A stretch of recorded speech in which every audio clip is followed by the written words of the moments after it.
directly to the terminal. Information at flybtv.com. This is the week that leads to Bell's Let's Talk Day on Wednesday. And like in past years, this year's campaign focuses on getting past the silence and the stigma that surrounds mental illness.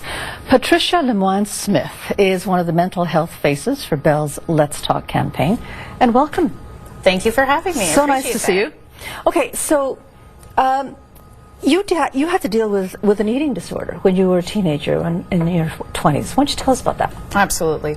So unfortunately, I think what happened is while I was growing up until my mid-20s, I was suffering from something that I can only describe as hearing something in my mind that kept telling me that I wasn't good enough, that I wasn't smart enough, that I wasn't... Whatever it is that I was trying to attain, I just couldn't measure up with these standards that I had. So the way that I felt that I could gain control on some of these thoughts in my body image and also how my body looked like was that I would self-harm, and I would literally just control and restrict my food intake and outtake.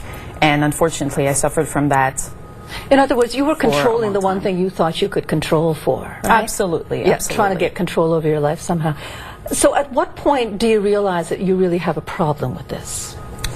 It came about when I was about to graduate from school in university, and unfortunately I had done so much damage to my digestive system that I had to seek help from a gastroenterologist. And at the time he discussed with me that maybe my eating patterns were, something that I should look into, because there was no hereditary condition. It was really food that seemed to be the problem. So he indicated that I should speak to a therapist. And I was eventually able to speak to someone that, it was trial and error at first, which I think is usually what happens with therapy. You need to find someone that you're really comfortable with.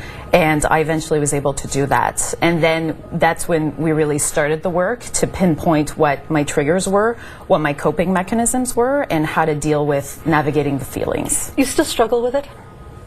I still have to reframe some of the thoughts that I have.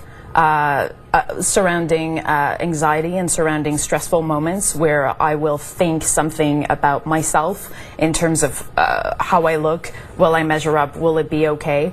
But I'm able now to just use some of the tools that I was able to work with my therapist many years ago. It carries me on now.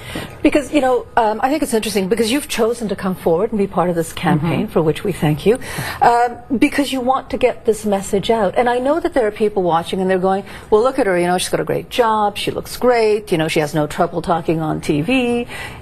La vie est belle, as they would say. But that's the message you want to get out, right? We all struggle with things, and we still can struggle to get out there, do things we don't want to, do things that we're not comfortable with. Absolutely, and I think it helps me stay recovered. It helps me with my healing process in terms of just being able to see that everyone every day puts themselves out there to do things that we're not comfortable with. I was talking to someone last week about how what you look like has absolutely nothing to do with how you might feel inside. Preparing for coming on live TV today was also a stressful moment for me. So, and you know that nobody watching you right now is going to think that you're all right. Because I know we were talking before and you said, this is my first live TV interview, oh no. But absolutely. Yeah, and sometimes it's just faking it a little bit, and then it becomes easier, doesn't it? Yeah, absolutely. To be calm. And I think one of the key messages, and with the Bell Let's Talk campaign, is that we all, struggle with this thing called mental health, which is humongous. But if you really break it down, every single day, we're just human beings, and we're just trying to do our best. We're coping with things and listening, talking, using words, that are inclusive, that don't stigmatize. I think that had I felt at the time when I was struggling with this eating disorder that other people might be feeling like this, I think would have been quite a bit of a comfort. Well, thank you so much for coming in. We really appreciate you sharing your story. Thank you. I appreciate that. And for Bell's Let's Talk Day, we will be spending a lot of time this week talking about different issues concerning mental health. Among them, we're going to be talking to a young man later this week who turned to wrestling to deal with depression. We'll also be talking to actress Mary Walsh. We'll be right back.